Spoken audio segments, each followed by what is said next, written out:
so this is going to be the part 2 for the service emission system, P04D1, the exhaust gas circulation temperature. Before I go ahead and get started, I want to say you guys are going to need a few things. You need some wire strippers, a knife, 10mm bolt or socket, and a wrench, and then some actual crimpers for the new terminals. Once you have all your tools, you're also going to need the actual terminal. That part number is going to be this right here. I also have it in the description. It's either GM or AC Delco. But yeah, I'm also going to put this in the description as well. This is a pinout for it. Pin 2 is your low reference pin, and then pin 1 is your signal. You need to make sure you put these in the right areas, or you could damage the ECM or whatever else. But let me go ahead and get everything set up for you guys, and then we'll continue. Step 1 is to remove your negative battery terminal. Just like on anything you're gonna mess with electrical, always disconnect it first. Just go ahead and take this out and plop it somewhere that it won't meet ground. Just pop it off somewhere. I'm gonna go ahead and put a rag around that, but just make sure you have it tucked away so it doesn't hit any ground or back to the negative terminal while you're doing this. Alright, for the sake of ease of access, I went ahead and removed the glow plug control module. It's just two 10mm bolts on each side. Plop them off, put them out of the way. Cover your terminal in a rag or something, or just tuck it away so it doesn't hit the negative terminal or hit any metal framing or anything that it could act as a ground. So as you can tell, I have already been testing my problem here, and yeah, it is obviously not stock. This don't worry, this was just for the purpose of testing to see if I can get rid of the codes. I did, which confirmed that it was a wiring issue, but I also found that the wire was broken itself too, so you know, whatever. But I'm just going to show you guys the location of the actual sensor that you're going to be repairing. So let me back this off right here. Down here.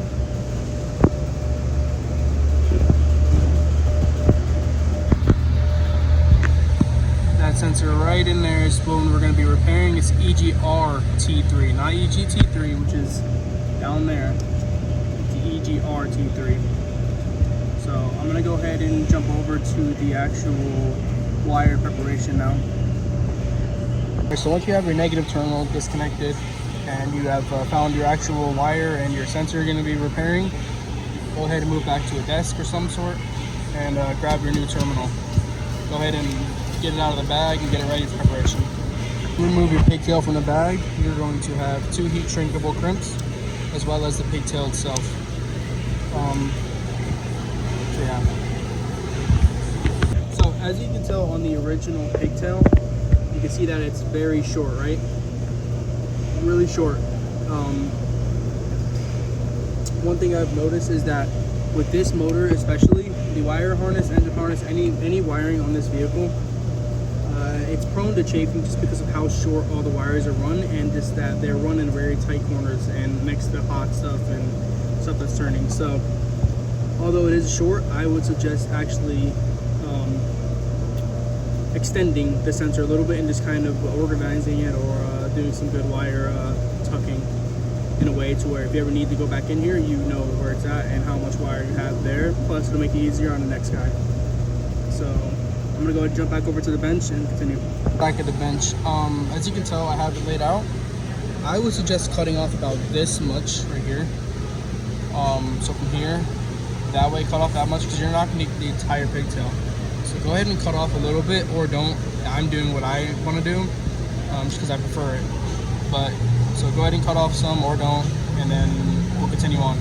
Okay, so once you cut your actual new pigtail down a little bit, I would suggest marking about that far, which is so like that from the edge, because we're going to need to make some wiring go into here, just enough to go inside of this right here. Let me zoom in for you. Right in there. So go ahead and wire strip here, just from there out. Just remember, don't wire strip too much, because you can't get the wire back, but you can always wire strip more. So I'd rather you wire strip too less than too much. Let me go ahead and strip this for you guys, and then we'll continue.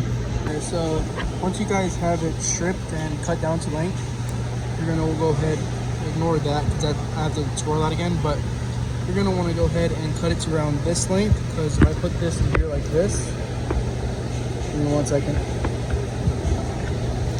it fits in there almost perfectly. If I can, 1 second, let me fix this. It fits in there almost perfectly, like, so if I can fix that.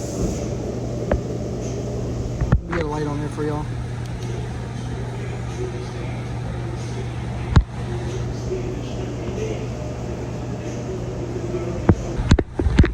So fits in almost perfectly. So go ahead and cut it down to about that length.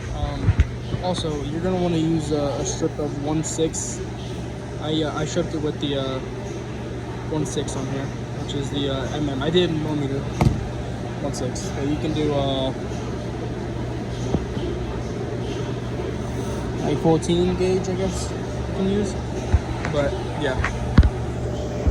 So once you have that, go ahead and put this wire lead into here, right? And then go ahead and grab a pair of wire crimp strippers or anything really. Get in here and just squeeze it a little bit so it holds tight. Don't super crimp it, because we're gonna use an actual crimp press. But just squeeze it a little bit. Alright, so I actually broke one of my terminals by accident. Don't be like me. Grab, just some regular bigger wires. There's a bug on me. And then actually just give it a little bit of a good press on it. Nothing too crazy, because we're just using it to hold it on there. Just go ahead and get it to this point.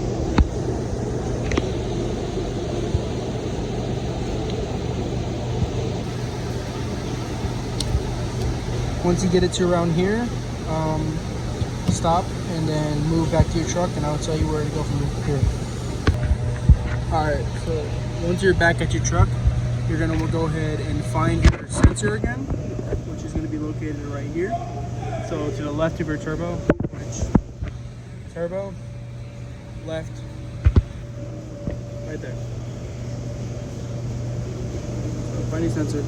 If you look closely, you'll see a little white thing on top of there. A little white slide clip on there. Go ahead and pull that back like this.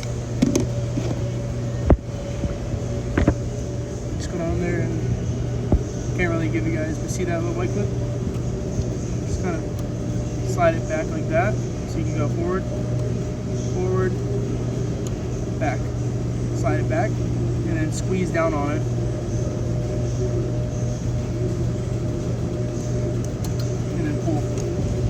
You won't have this much length to pull this far, because I extended the wires for testing, but so it'll be like this.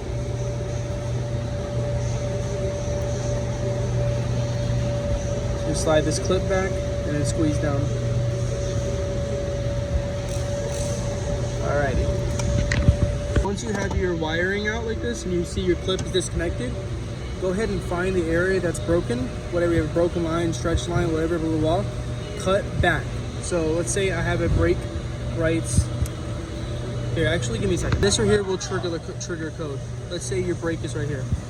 Go ahead and grab some snips and cut. But before proceeding, make sure your battery is disconnected, because this can cause some issues. So you see how I cut right here? Our brake is right here. Why is it not focusing? Our brake is right there. And I cut some back. Your wires are gonna look different, because these are just brand wires that I put in there. But you need to make sure you have your wires out, and you know which pin goes where, what colors go where. It should be, I think, green and something. I'll show you in a second. But yeah, once you have this cut off, then we'll just continue. Just once you get this cut off, just wait for the next instruction. So now we should be at around the same exact thing. Your connector should look somewhat like this, probably not as beat up as mine, because I've been doing a lot of testing, but it should look somewhat like this. Just gonna straighten these wires out. So notice you have a green and black, I'm pretty sure right there. Yeah, green and black, and then a white. You're gonna need a lot of space to do this, because you need to get some crimpers on there and everything. So what you're gonna do next is take a knife and cut this back. Don't worry, you're gonna have to retape it later, but you need to get some room. So go ahead and take something and cut this back or off completely. So I'll get back to you guys when I have done that. All right, so once you cut this off and get it all open up, it should look something like this. You have green, which is, I won't say it right now because I don't want to say anything wrong. And then you have green and, or that's technically gray and white. So you have green and black and gray and white.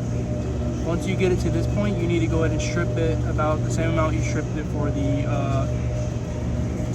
pigtail. So strip it about the same amount. Once you strip it to about there, let's see if I can get it to focus a little bit. So like that, go ahead and grab your pigtail. Grab your pigtail, go ahead and get your preferred crimper. I'm going to use this one. I'm also going to be using a 10 gauge because that works best for me. I'm also going to be starting with pin 1, which is going to be the white wire. And yeah, so go ahead and get this down there and crimp it on there. It's kind of hard to show, it's kind of just you have to do it. So just go ahead and put your white wire into here and squeeze, just start crimping. And then yeah, scratch that. Do not use 10, use 12 or bigger. Yes, I just update. All right, so I actually messed up a little bit with it, and I messed up my thing. Crap, give me a second. I messed up my crimping terminal, so I had to go a different route. Ignore that one for now. After crimped it fully, it just snug on there. But once you get your green connected to pin 2, then you can go ahead and do your other one. Once you have both of them connected, like this, go ahead and grab some heat shrink, or if your crimping terminals are heat shrinkable, just go ahead and grab your lighter, or what I'm using is a powerful butane soldering kit with that on there. That attachment just lets me go ahead and heat shrink stuff. So I'm gonna go ahead and heat shrink them and then get back to you guys. Once you have everything heat shrink, go ahead and grab some tape. Preferably go ahead and grab some good heat tape for electrical stuff, kind of like this right here. You're also going to need some more shielding, like that right there. Some more of that stuff right there. You're going to need some more of that. So if you don't have any, go ahead and order some. I don't have any right now, so I have to order some for this repair. But go ahead and start taping this around it, kind of like how it is down there. Like that. Tape it like that. And then, yeah, I'm going to go ahead and do that and get back to you guys. Alright, once you have it all taped, it should look something like this.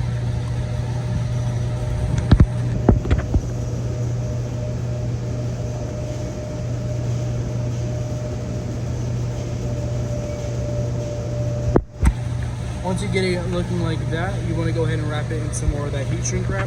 Not heat shrink wrap, sorry. Some more of the heat shielding wrap right there. I don't have any right now, so I have to order some, but just go ahead and do that. And then go ahead and plug it in. And once you have it all plugged in, it should work. That is pretty much it for this. Once you get that crimped and taped and wrapped correctly, just plug it in and route it however you want to route it. And yeah, that's how you fix this issue.